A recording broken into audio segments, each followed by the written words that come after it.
कोहे-नूर, ये नाम सुनते ही दिमाग में क्या आता है? सत्ता, शानो-शौकत, रहस्य और हाँ, विवाद भी।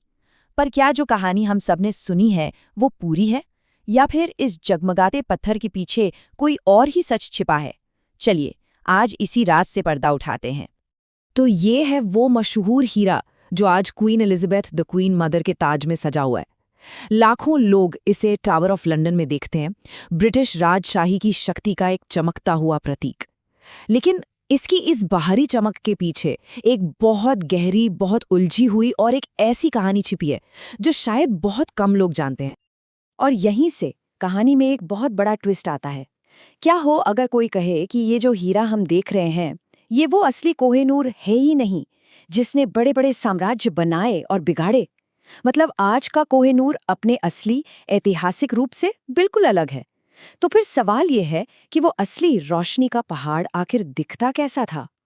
तो इस पहेली को सुलझाने के लिए हमें थोड़ा सा टाइम ट्रैवल करना होगा। हमें इसकी अतीत में झांकना पड़ेगा, ये समझना होगा कि आखिर ये आया कहाँ से और इसका असली रूप कितना शक्तिशाली था। तो इसका नाम कोहे-नूर, फारसी में इसका मतलब होता है रोशनी का पहाड़। और इसके पीछे भी एक कहानी है। कहते हैं कि 18वीं सदी में जब फारसी शासक नादिर शाह ने इसे पहली बार देखा तो इसकी चमक देखकर वो हैरान रह गया और उसके मुंह से बस यही निकला, कोहे-नूर। और इसका इतिहास सच कहूं तो खून और जीत की स्याही से लिखा गया है। सोचिए, गोलकुंडा की खानों से निकलकर ये हीरा पहले मुगल बादशाहों के हाथों में पहुंचा, उनकी शान बना। फिर 1739 में इसे नादिर शाह ने दिल्ली पर हमला करके छीन लिया और वहां से ये सिख साम्राज्य के संस्थापक महाराजा रणजीत सिंह के पास पहुंचा।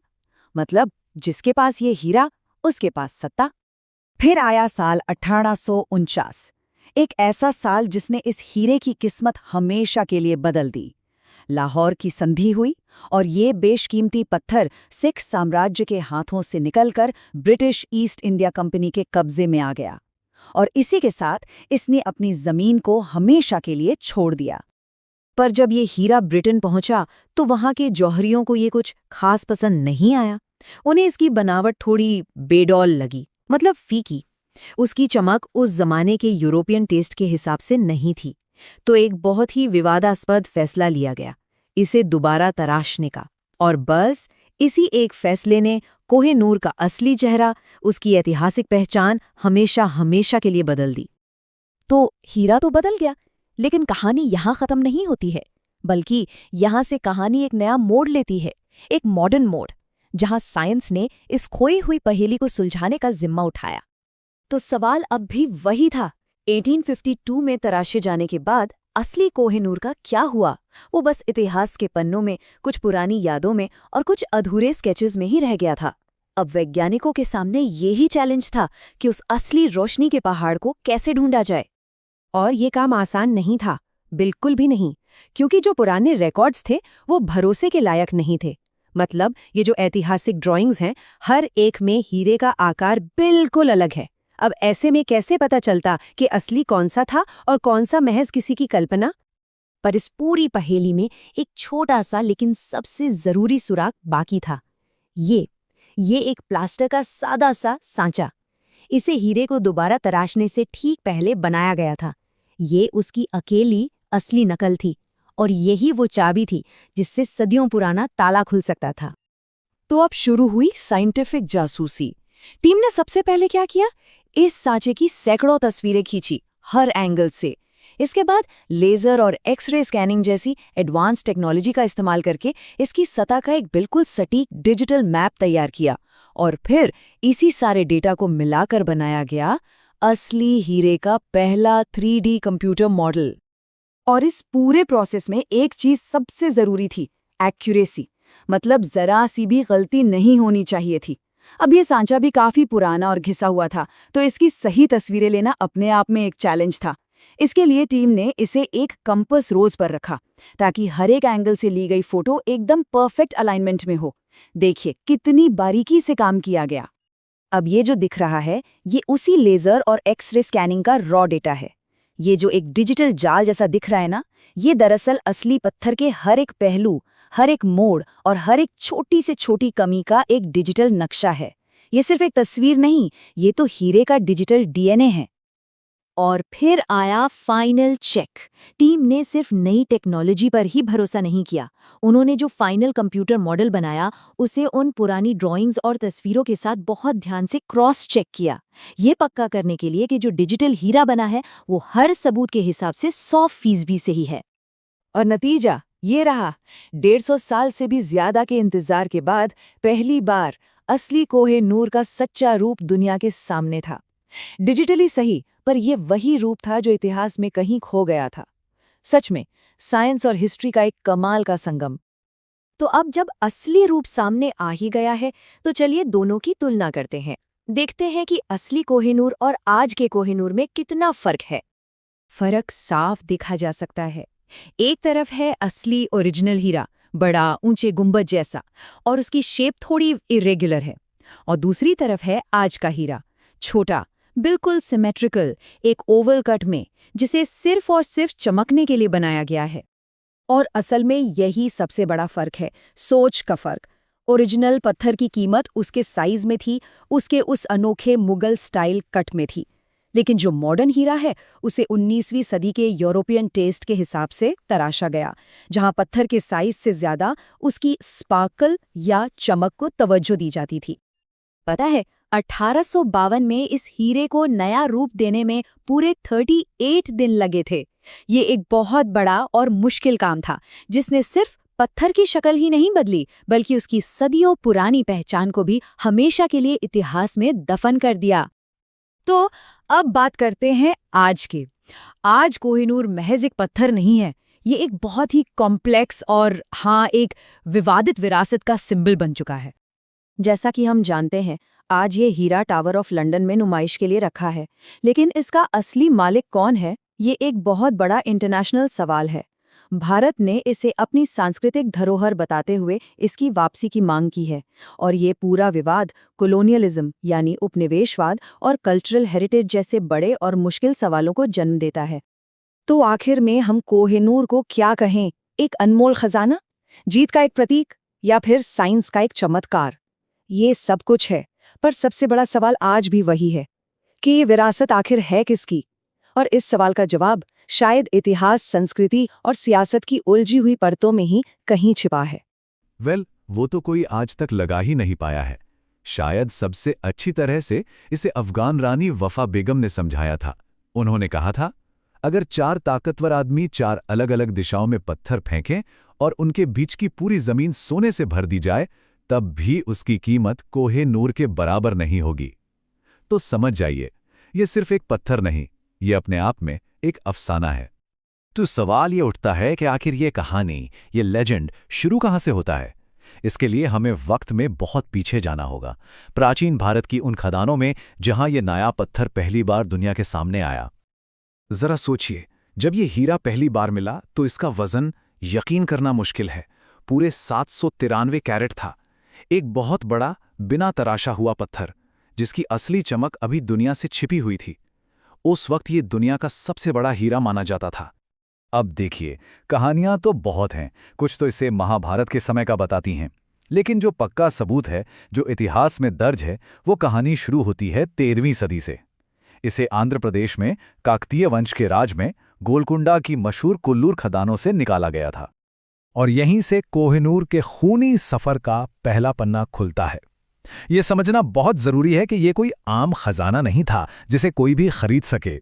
इसका मालिक कौन होगा, ये दौलत से नहीं, बल्कि तलवार की नोक पर तय होता था। और ये बात इस कहानी की सबसे अहम कड़ी है।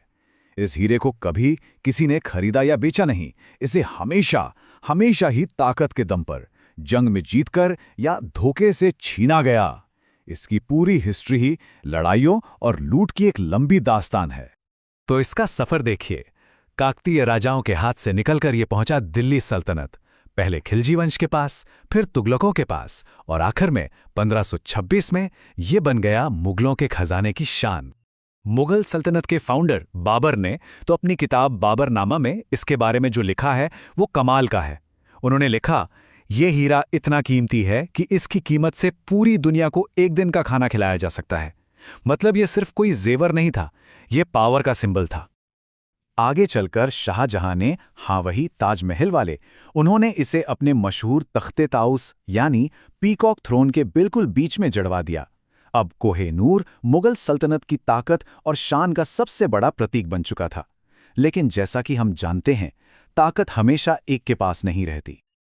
अब कहानी में आता है एक जबरदस्त ट्विस्ट, एक ऐसा मोड़ जहां ये हीरा पहली बार हिंदुस्तान की सरहदें पार करेगा और इसे मिलेगा वो नाम जिससे आज हम सब इसे जानते हैं।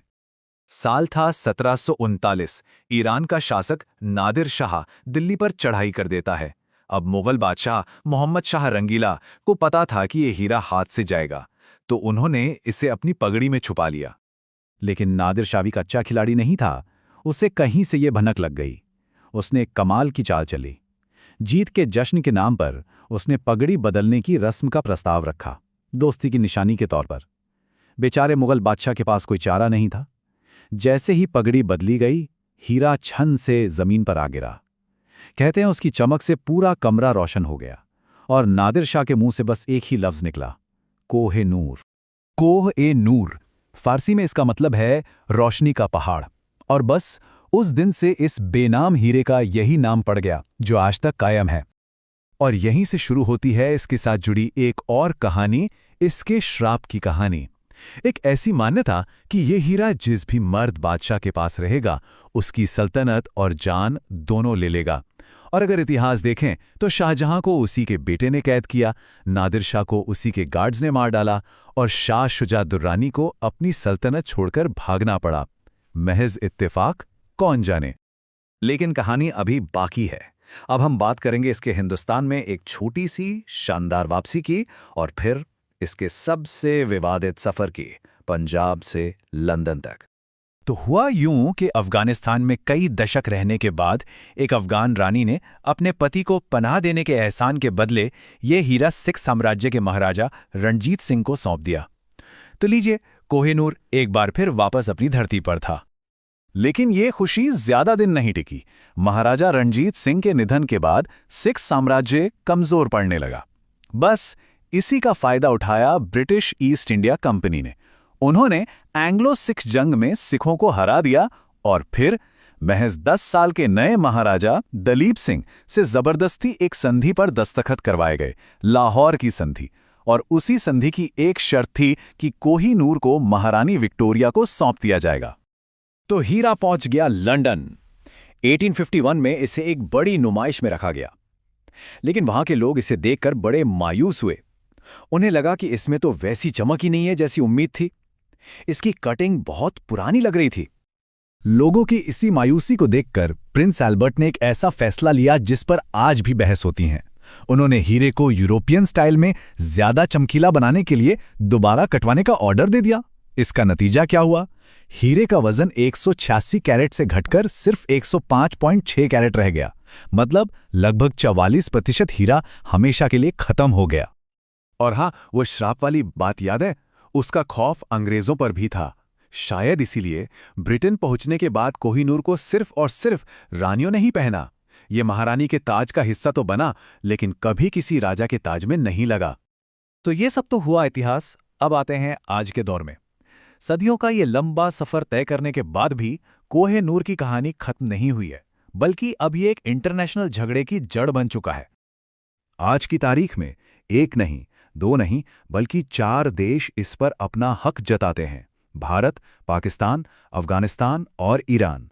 और हर किसी के पास अपने अपने मजबूत ऐतिहासिक कारण हैं। दूसरी तरफ ब्रिटिश सरकार का स्टैंड बिल्कुल साफ है। वो इस मामले को नॉन नेगोशिएबल मानती है। मतलब इस पर कोई बातचीत नहीं होगी। उनका कहना है कि यह हीरा अब उनकी विरासत का हिस्सा है और इसे लौटाने का तो सवाल ही पैदा नहीं होता। तो घूम फिरकर हम उसी एक सवाल पर आ जाते हैं। एक ऐसा हीरा जिसका पूरा इतिहास ही खून और फतह की स्याही से लिखा गया हो, आखिर उसका असली हकदार कौन है? इसका कोई सीधा जवाब नहीं है, और शायद यही सवाल इस हीरे को इतना रहस्यमयी और कीमती बनाता है। Subscribe my channel, The Learning.